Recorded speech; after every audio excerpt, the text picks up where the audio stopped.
7 idées de petits business à lancer à côté de ton job ou de tes études, c'est ce que je vais te présenter parce que oui, cette année, c'est ton année, c'est l'année de ton succès, de ta réussite.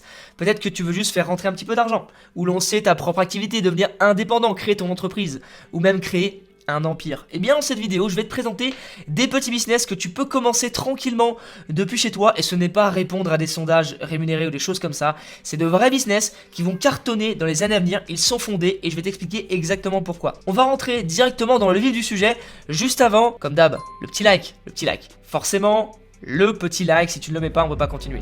Donc j'attends, tu l'as mis? C'est bon? Let's go!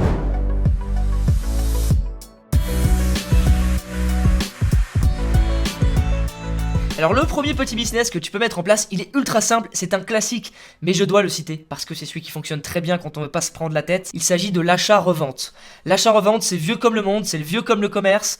Qu'est-ce que c'est? Eh ben c'est simplement acheter un produit à un endroit, un produit A que tu vas acheter 10 € à un endroit, et tu vas le revendre à un autre endroit pour le double du prix, le triple du prix ou un peu plus cher, et tu vas simplement empocher la différence. Et grâce à ça, crois-moi, si tu trouves des thématiques de produits très précises, très spécifiques, eh bien tu peux générer des centaines d'euros tous les mois. Et ça, c'est un bon complément de salaire pour démarrer et pour avoir des petits billets à la fin du mois. Je te donne un exemple. À la sortie de la PlayStation 5, voilà, il y a eu une rupture de stock, il y a des gens qui l'ont eu à, je sais pas, 500 €, un truc du genre, et on les voyait après sur Le Bon Coin, sur eBay, à plus de 1000 €. Et il y a des gens qui ont acheté à 1000 €. Donc ces gens ont gagné de l'argent en faisant de l'achat-revente. Alors la deuxième opportunité de petit business que je vais te présenter, que tu peux faire tranquillement, il s'agit de faire des vidéos avec un drone. Là tu vas me prendre pour un fou, tu vas te dire des vidéos avec un drone, mais qu'est-ce qu'il me raconte? Eh bien c'est simple, en fait j'ai un ami qui faisait ça, c'est assez simple. Tu as un drone en fait, donc un drone c'est une petite machine qui vole là et qui peut prendre des photos, des vidéos que tu diriges avec une manette. Il y a des plus ou moins chers selon la qualité et selon les performances du drone et la technologie. Mais en tout cas, ce qu'il faisait mon ami, c'est qu'il prenait en fait son drone et il allait voir des personnes qui avaient des maisons sur Airbnb ou des villas. Donc il les contactait sur Airbnb et il disait voilà, j'ai constaté que les personnes qui avaient des vidéos ou des photos de drone vues du haut de leur villa, eh bien ça fonctionnait mieux, ça vendait plus sur Airbnb. Donc moi ce que je vous propose c'est une prestation, je prends des photos de votre villa et je vous donne ces photos, je vous donne les droits, vous pourrez les mettre sur Airbnb, faire plus de ventes, avoir plus de locations et du coup faire rentrer plus d'argent. Et évidemment, si tu vends bien la chose, ça fonctionne. Parce qu'il y a des maisons qui ont des photos toutes banales, toutes moches, et évidemment, lui avec son drone, il arrive. Ces personnes-là ne sont pas capables de faire des vidéos de drone ou des photos de drone puisqu'elles n'ont pas de drone et qu'elles n'ont pas forcément la petite compétence et qu'elles n'ont pas le temps. Et bien toi, tu peux le faire à leur place et figure-toi que ça marchait plutôt bien puisque une seule prestation, c'était en centaines d'euros, voilà, une dizaine, quinzaine de photos, ça pouvait aller en centaines d'euros, donc c'est plutôt intéressant. Et ce qui est bien, c'est que c'est un marché où il n'y a pas forcément énormément de concurrence, puisqu'on n'y pense pas trop, les gens pensent plutôt à vendre des photos classiques, là c'est vrai que des photos vues de haut, sur des villas, c'est un truc qui peut cartonner. Le troisième petit business que je vais te présenter, alors là aussi il est assez simple, et j'y ai pensé en ayant une réunion l'autre jour avec mon équipe, avec notamment mon assistant, etc. Eh bien c'est de vendre de la prestation en ligne. La prestation en ligne, qu'est-ce que c'est? Eh bien c'est de la prestation de service que tu vas proposer sur internet à des personnes, à des solopreneurs comme moi, ou des personnes qui ont une vraie entreprise, enfin une vraie entreprise avec des vraies équipes, je veux dire par là. Donc c'est quoi la prestation de service? C'est assez vague. Eh bien par exemple, tu peux proposer d'être assistant virtuel. Moi j'ai un assistant dans mon équipe, un assistant virtuel que je ne connais pas, enfin je le connais uniquement virtuellement, et il va m'assister dans des tâches administratives, pour faire des tableaux, notamment avec les factures, ces choses-là, pour répondre aux services après-vente, des choses comme ça. Et cette personne, je la paye quasiment 1000 € par mois.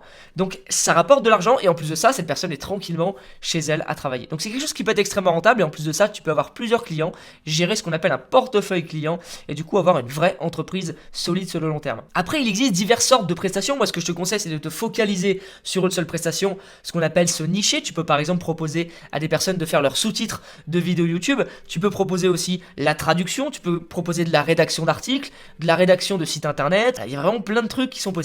En numéro 4, ce que je te propose, c'est vraiment intéressant, c'est vraiment dans la tendance actuelle avec ce qui se passe dans le monde, c'est de créer une agence marketing. Là, tu vas te dire, ok, il me dit petit business et il me sort agence marketing. Alors, agence marketing, ça veut pas dire forcément 50 personnes, des salariés, etc., etc.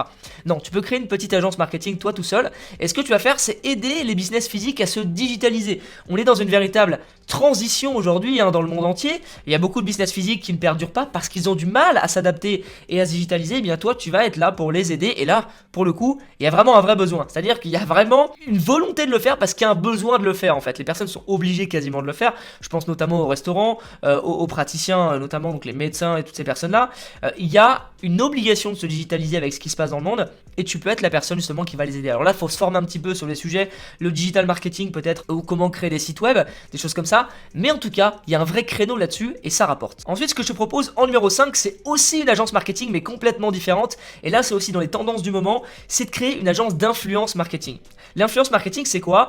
Eh bien, c'est en fait, tu vas être l'entremetteur entre une marque et un influenceur. Donc par exemple, imaginons je suis Haribo, je cherche à avoir des influenceurs pour faire la promotion d'Haribo, je vais contacter une agence ou trouver une agence ou alors me faire démarcher par une agence qui va elle trouver des influenceurs adaptés et qui va gérer tout simplement toute la transaction et tout le délire et tout le dossier. Donc là, pourquoi est-ce qu'il y a un créneau? Parce que là on est dans une mouvance du marché, c'est-à-dire que les influenceurs, ça commence un peu à devenir n'importe quoi, les gros influenceurs, télé-réalité, etc. Ils font des promotions dans tous les sens, ils font trop de promotions, ça commence vraiment à changer puisque les consommateurs commencent à se tourner vers des plus petits influenceurs qui sont beaucoup plus nichés, qui ont moins d'abonnés, mais qui sont beaucoup plus influents dans leur petite thématique. Donc par exemple, une influenceuse mode qui va avoir 100-150 000 abonnés, mais qui va être beaucoup plus précise dans les produits qu'elle présente. Elle va être vraiment utilisatrice de ces produits, parce qu'on le sait très bien, la majorité des influenceurs, les gros influenceurs avec des millions d'abonnés, ils n'utilisent pas les produits dont ils font la promotion. Mais ici justement, on va cibler ce qu'on appelle des nano et des micros influenceurs, ou même des influenceurs sur TikTok, puisque TikTok est en train d'exploser. Il y a plein de petits influenceurs qui n'ont pas d'agence. On va aller les dénicher, donc c'est simple, on leur envoie un message. Évidemment, il faut être professionnel et on va leur proposer de devenir un petit peu leur agent marketing ou de leur trouver en tout cas des prestations avec des marques pour qu'ils puissent, eux gagner de l'argent en échange de faire la promotion de produits. Et l'idée, c'est de trouver des petits influenceurs dans des thématiques précises avec plusieurs dizaines de milliers d'abonnés seulement, maximum quelques centaines, et c'est d'aller chercher ces influenceurs qui ont des gros taux d'engagement dans leur communauté, qui sont très très influents sur leur petite communauté. Et là, forcément, les marques vont avoir de gros retours sur investissement, même si c'est des plus petites communautés, parce qu'on tape pas large, et si on tape pas large, on est beaucoup plus influent. Donc c'est gagnant-gagnant, puisque les marques vont gagner beaucoup plus d'argent, puisque la personne sera beaucoup plus influente, et la personne, elle, va pouvoir proposer des produits qui l'intéressent dans son domaine, à son audience, et en même temps gagner de l'argent. Et l'audience, elle aussi, va être gagnante, puisque elle aura des retours sur des produits beaucoup plus précis, beaucoup plus convaincants, beaucoup plus naturels, beaucoup plus authentiques, et c'est vers quoi on va évoluer dans les mois et les années à venir. Ensuite, en numéro 6, alors là encore, c'est un incontournable, mais c'est quelque chose qui va toujours continuer de fonctionner, c'est ce qu'on appelle le community management. Vous allez proposer à des personnes de gérer leurs réseaux sociaux. Donc c'est un petit peu comme assistant virtuel qu'on a vu tout à l'heure, sauf que c'est axé sur les réseaux sociaux. Vous avez une vraie compétence réseaux sociaux et marketing. Et en plus, avec l'arrivée de TikTok, comme on en a parlé tout à l'heure, c'est important parce que il y a des entreprises qui vont arriver sur TikTok, qui sont déjà sur Facebook, sur Instagram, et elles vont avoir besoin de personnes qui vont gérer leur compte. Et sur TikTok, je pense qu'il y a une vraie opportunité, il y a un vrai créneau, donc c'est une occasion ou jamais de se lancer en quelques heures par jour seulement. Donc là, la question, c'est comment est-ce qu'on fait pour avancer, trouver des clients, etc. On peut commencer par se mettre sur des plateformes de freelance comme Upwork, comme 5euros.com, comme Coder, comme toutes ces plateformes-là, Malte, il y en a plein d'autres. On peut se mettre sur ces plateformes-là pour démarrer. Et après, sinon, on peut faire du démarchage. Alors, soit du démarchage téléphonique en appelant des entreprises. Je sais que c'est chiant, mais ça marche. Il faut simplement être patient et avoir de bonnes stratégies. Et sinon, on peut aussi faire du démarchage sur des réseaux sociaux directement, en contactant la marque ou sur des groupes Facebook, en trouvant des personnes qui ont ce besoin-là. Moi, par exemple, je dis ça, c'est pas au hasard, c'est que j'ai une personne qui gère mon compte Instagram, je la paye plus de 1000 euros par mois, et cette personne, donc elle est l'entreprise, elle est une agence Instagram, elle gère tout mon compte, les visuels, elle fait absolument tout, et moi ça me permet de me décharger de tout ça, et en même temps, lui, ça lui permet d'encaisser de l'argent tout simplement. Le dernier petit business que je vais te présenter, il est dans la mouvance un petit peu de tout ce qui se passe en ce moment. Ça risque de cartonner, ça cartonne déjà, mais là ça va vraiment avancer de manière exponentielle. Il s'agit tout simplement de l'online teaching. Donc l'online teaching, c'est quoi? C'est les cours en ligne, par correspondance, tout ce que tu veux, mais tout ce qui n'est pas cours ou école ou formation en réel, d'accord? Tout se digitalise, et en ce moment, comme il y a la crise dans le monde un petit peu qui perdure, tous les cours commencent à être à distance. Donc si par exemple tu as une compétence, je sais pas, tu sais parler anglais, espagnol, italien, peu importe, ou alors tu as une compétence précise dans un domaine, il serait temps de l'enseigner sur internet et à distance, même si c'est juste les mathématiques pour des élèves de CM2.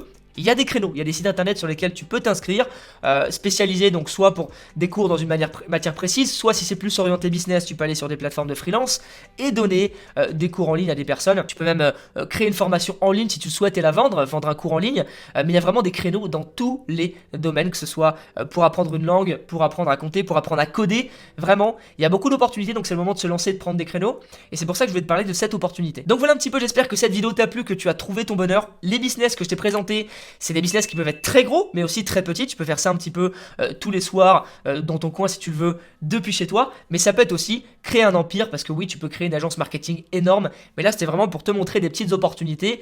Et évidemment, tu peux les faire grossir. C'est toi qui décides, c'est toi qui choisis. Mais cette année, comme tu le sais, c'est ton année. Et pour moi, tu vas réussir. Donc, je te laisse choisir dans les 7 petits business que je t'ai présentés celui qui te convient le mieux. Oublie pas aussi de récupérer dans les commentaires, dans la description, ton petit cadeau de bienvenue. C'est 100% gratuit. C'est une étude de cas dans laquelle je te présente comment j'ai lancé mon business en ligne et comment je suis devenu indépendant. Je te laisse aller voir. Je te laisse aussi t'abonner, évidemment, hein, le Saint Graal, l'abonnement à la chaîne de Pierre Elliott. Merci à toi. On se retrouve très bientôt. Ciao.